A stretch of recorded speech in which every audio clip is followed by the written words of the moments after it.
You know, it's really hard to identify an action game. As such, only I would know how to.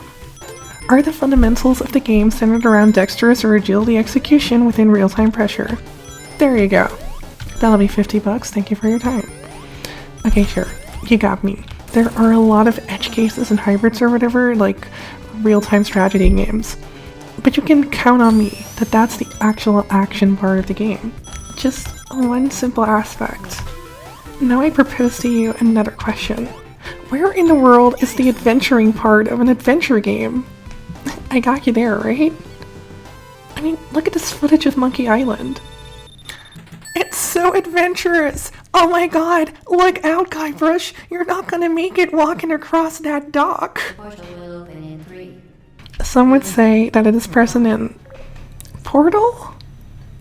You explore these rooms to solve puzzles and GLaDOS narrates a story over it.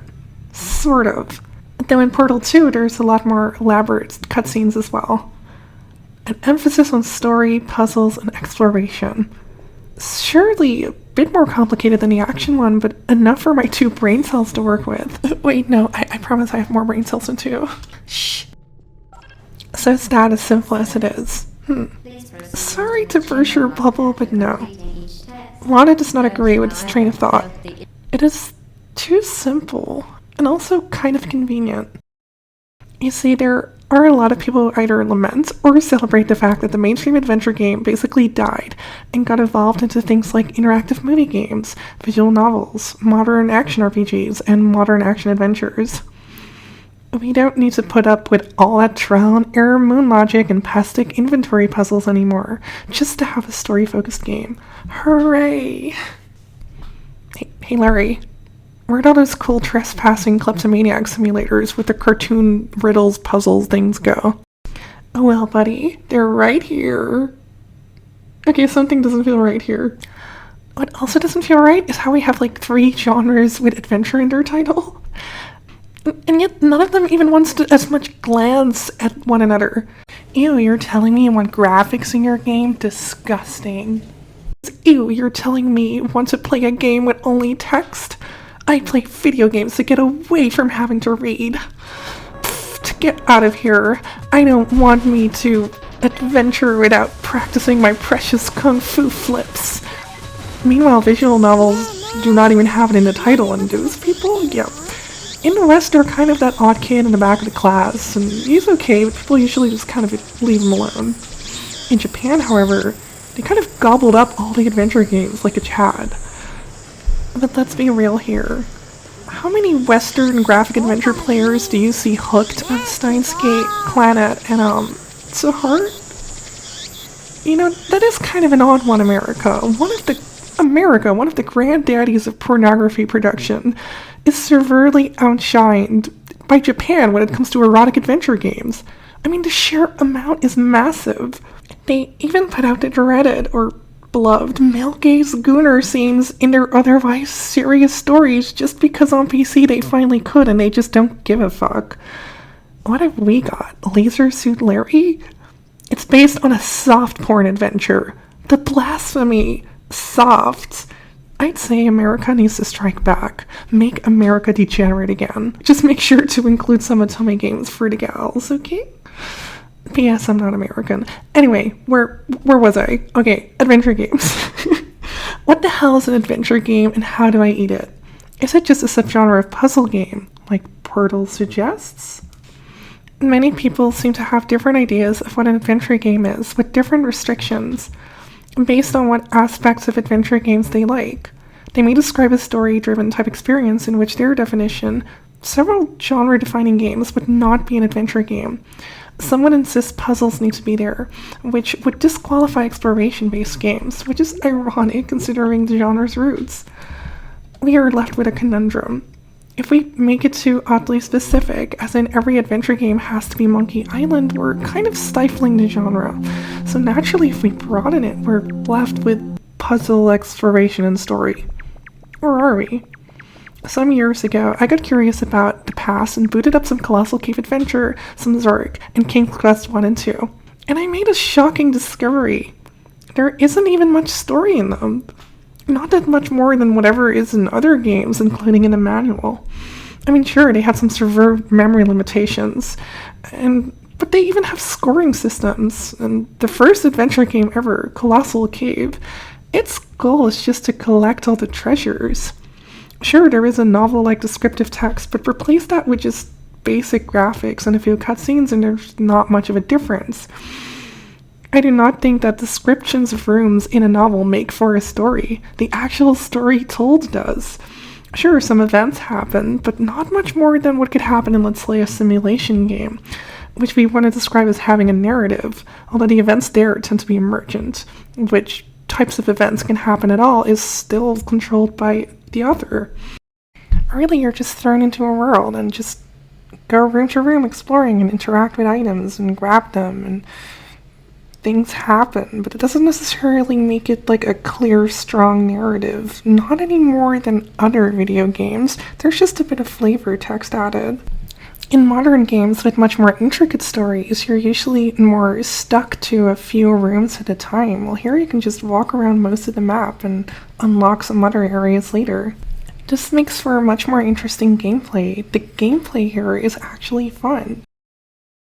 If we look into the origins of Colossal Cave, you'll see that there were two primary drivers. One, Will Crowther and Don Woods were massive nerds that played too much D&D. And two, Will Crowther was an actual caver. He mapped Kentucky's Mammoth Cave, a really long-ass cave, and wanted to bring that type of experience to others. He loved programming as well, but he wanted his two daughters to be able to experience the game's commands in a more intuitive, English-like way. Surely enough, the game's interface is text that describes a place. Then you can type a verb, the noun command, for your character as the response. It can be any short sentence, really. It never tells you what the commands are in the game and which aren't, but you can try it out. After, the narrator will respond again as to how the game state changed. Sounds eerily familiar? It's the DM of Dungeons & Dragons, just a lot less open-ended, without the dice roll incremental stat checks. But there's basically no wargaming-driven combat focused on individual characters to be found here. There are no stat systems and level ups. So what the hell do you actually do? You explore Colossal Cave.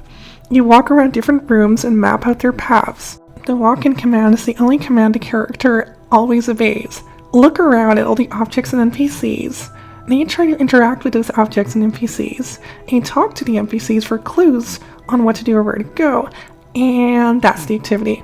Wait, what a ripoff of a name of Mammoth Cave is that? Your goal is to collect all the treasures, but that means part of the activity is also picking up lots of items to put in your inventory, like a scavenging hunt. These items do not only help give a sense of direction and reward to your exploration, but rather than helping in combat or gameplay or something, it will serve as your keys to unlock different parts. But what they do and when makes no discernible sense upon picking them up. What stands in your way? What's the conflict? Well, it's not battles or long-term resource management. It's quote-unquote puzzles. And I put that in quotes because they're not really like puzzles that you're used to in puzzle games. It works more like this. You come across a roadblock or problems as well as key items. You write down any clue. Then you try to guess what the hell the author wants you to do to progress. You try out an idea, gain some feedback, and try out more stuff. The solution depends entirely on the contextual situation of the game's fictional world and environment, not pure logic, and not skill. So let's say you come across a tree with a bird nest. You cannot climb the tree as it is too tall, but somewhere else you find a box. You climb the tree, but then the bird starts talking to you, which you don't question because you're usually stoned off your mind like that, and it says it's missing an egg. Let's say you come across a wolf standing in front of an egg. But fuck, okay, now you need something to distract the wolf, so maybe you find some meat. You throw it and it eats it too quickly. But somewhere else you find some kind of machine that makes a lot of noise. You use it, and it seems to annoy the shit out of the wolf, so it skedaddles. You grab the egg. Now you go back to the bird, and the bird rewards you with a key, for which you can now open a door. Now imagine scenarios like these. Only throw away about 9% of the logical sense here, and make things very contextual to specific ways in which this fictional world events go, so you can't fully predict them. Good luck. Regular puzzles tend to be more systemic, because these puzzles are like a game rule set arranged into extremely restrictive abstract gameplay scenarios, in which it's less like having tools to overcome a conflict with skill with problems to solve along the way, and more like having puzzle pieces to solve a problem with. A Sudoku puzzle works on the rules of Sudoku. A Sokoban block pushing puzzles like Baba Shio or The Adventures of Lolo work on, the movement and block pushing. Every mechanic has predictable outcomes. Push block, it go forward, unless blocked. Clap, clap, clap, clap. Puzzles don't really tend to change that much in possible cause and effects. In chess, whatever the opponent does changes what puzzles I have to solve along the way, like drastically. And if I can't 100% solve them or memorize them on time, I'm forced to at least make use of some of my decision-making skills in general. Regular puzzles also tend to not rely on outside information. If I want to complete the rotate the pipes puzzle, then all I need is the puzzle itself. What I mean there is the systems, the mechanics themselves. I don't need any outside knowledge, but to complete King's Quest, some of the puzzles are going to be rather obtuse if you have no knowledge of the famous fairy tales, and you need to be aware of the various non-gameplay scenarios that are happening to make sense of any of the puzzles, not just the systems that they exist in as a framework. It's impossible to predict the outcome of what's going to happen because the outcome is not dependent on the systems themselves. The only system present in these games that are important, not counting lamps, which go out in turns, scoring systems or random encounters, or whatever things that aren't mainstays in these games, are doing X thing triggers Y to change in a game state, walking from room to room, typing in basically any immediate interaction command and hoping it works. But the results differ based exactly on where and when, and your character may just decline even if the command is recognized. The results, while in the same ballpark of your expectations, can be wildly unpredictable in the details. The commands you use over and over with more systemic outcomes would be walking, look, and/or examine, taking, talking, sometimes also giving and showing, using/interacting, and opening and closing. All what I would consider exploratory verbs. Sometimes pushing and pulling is also kind of important. And then there's the nouns you can use the verbs on. Then there's being able to pick up items into an inventory, using said items on background objects or other items, and dying so you have to reload your quick saves. These deaths tend to not be based on failing to solve a problem or skill. They just kind of happen based on the events of the world. Most of them tend to have very vague outcomes where all the details are filled in by things that aren't actually system related. And everything is rather based on specific instances. It's not that there are specific trees which have a mechanic that can be climbed. It's that that specific tree can be climbed at that specific moment while other trees may behave completely differently. Maybe they can be shaken by the Hulk or something to get something out of it. It's like sending the same letter to 10 friends or writing a unique letter for each, but kind of meaning the same thing. Meanwhile, the sub-goals you have will work similarly. They depend on whatever problem you stumble across. Can't get past the guards, persuade them. Can't reach this spot across the cliff, find a way to. Can't open the door, find a way to.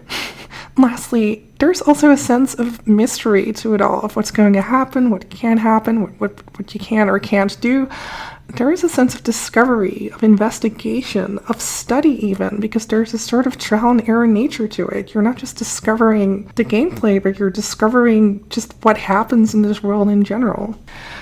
These traits seem strange, peculiar. Is it just that they are rooted in text? Well, not really. Text-based RPGs also exist.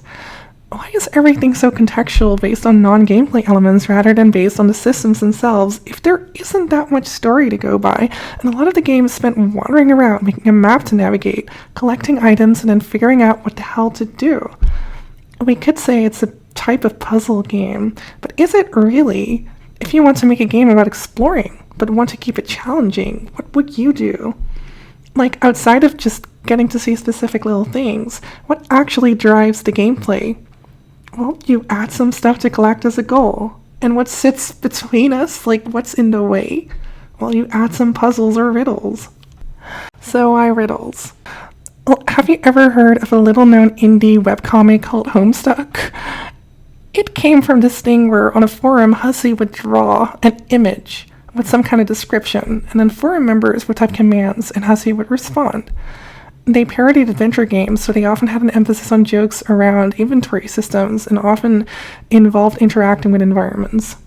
The only true difference here is that Hussey can respond with anything he wants, and there's no real game to win. At some point, Hussey decided to stop taking in commands and focus on the story, but a lot of it was just shenanigans akin to a non-combat tabletop role-playing game, but without the actual role-play, not mechanically nor in, play pretend. The only roleplay involved here is a passive kind of make-believe, also involved in movies. Now, you could use this to tell a story or have shenanigan interactions, but you could also use this setup in which the goal is to actually solve the scenario. This could make for an extremely lousy story, but a very interesting way to interact and do make-believe at the same time.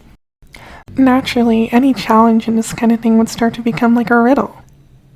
To the reader of Homestuck, we're just readers of a story, but to the forum goers, they were sort of playing a game, kind of like a tabletop RPG. And I have devised a term for this idea, the thematic scenario game. It is when not a gameplay scenario, but a theme-based scenario, like you find yourself in a field of flowers and see a giant bear. Next to you is a screwdriver. What do? Drives the game. What you do then is not systemized. The only system here is the fact that you can respond and that this affects the outcome. But the outcome is come up with by the author, or well, the adventure master of sorts. The point isn't necessarily always the storytelling, but integrating gameplay with theming. Board game players tend to use this theming term a lot. Theming is not necessarily story. Storytelling involves telling a set of events, usually relatively linearly. Theming is just a set of overall and reoccurring topics and ideas that things center around, regardless of gameplay. The story in a game is simply a part of its themes. For example, Chex Quest is basically dealing with different themes. Is that really necessary? That is so obnoxious.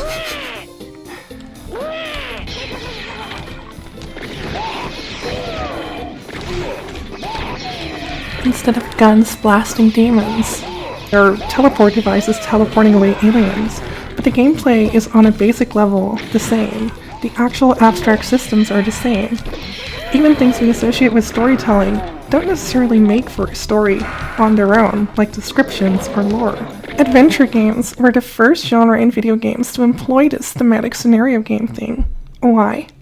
Well, first, the D&D influence. And second, the fact that it was based on a real cave exploration. Even the map order is based on the real cave. You aren't just navigating an abstract maze, you're exploring a fictional world called Colossal Cave. I would call this environmental scenario exploration, rather than just exploration. Everything in these games is contextualized to the scenario, particularly an environment, as Colossal Cave roots in exploration. The puzzles turn into riddles because the answer depends on the thematic scenario. It depends on whatever the author says happens in the fictional world at that specific point. I call these scenario riddles. In particular, adventure games have a lot of subtypes of them I call environmental riddles, where one needs to interact with the environment either directly or with an item. Others are instead dialogue riddles, where you need to figure out who to talk to and when, and which dialogue option to pick. The commands aren't direct and systemic for the same reason, which I call scenario verbs. The exploring and collecting-based activity found in Colossal Cave is another major first. This I dubbed the search adventure, based on a Japanese developer's term for Metroidvania, search action.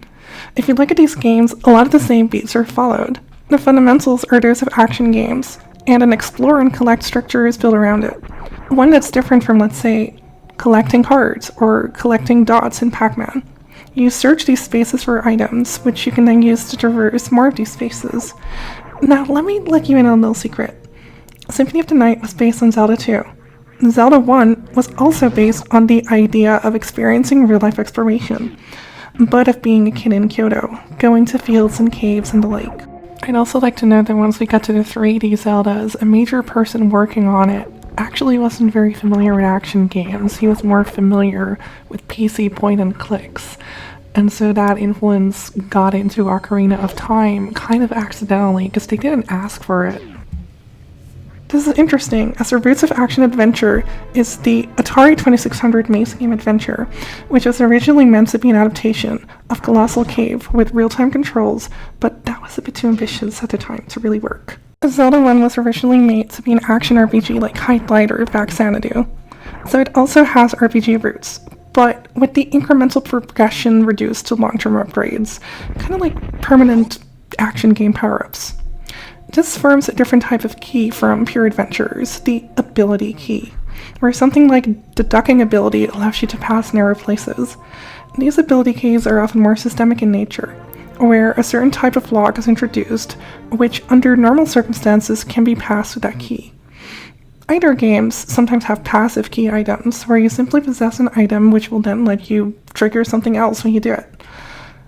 Either games may sometimes have keys purely based on the player's knowledge, which I call knowledge keys. And either type of game tends to have the game state change based on past sequences of actions in order to progress. Like making the player character know a piece of chocolate is behind a couch, and only after they learn, they'll let you look there. These are the most fundamental mechanic, which I call scenario event triggers. The thing here is that the whole thematic scenario aspect is greatly lessened. That and the action RPG influence makes them a lot more systemized. It's like making a tile set and arranging things. That's even literally how their graphics tend to work, which isn't the case for pure adventures, as it means exploring less of the scenario and turns it more into the kind of exploration involved in mazes or trying to get better resources in the Dungeon Crawler Dungeon Master or the Dungeon Crawl Influence Doom. You're exploring in a gameplay sense first here, and then thematic window dressing is put on like a skin. Think of how Mario is basically just a wipeout course skinned to resemble the Mushroom Kingdom. That is not how pure adventures work. Pure adventures have at least some degree of integration. The search adventure aspects of these games are completely in line with the original Colossal Cave's take on it. It's only the thematic scenario aspects that are absent. So where do we go from here? The influences and elements of Colossal Cave have been found in lots of genres, and these genres muddy the waters of what an adventure game could be. Join me in part 2, where we look at more of that confusing lineage, only to in the end answer our question: does Portal fit in with this original spirit of the adventure game? Or is it something different? And don't forget, there's no need not to try, as long as you can DIY.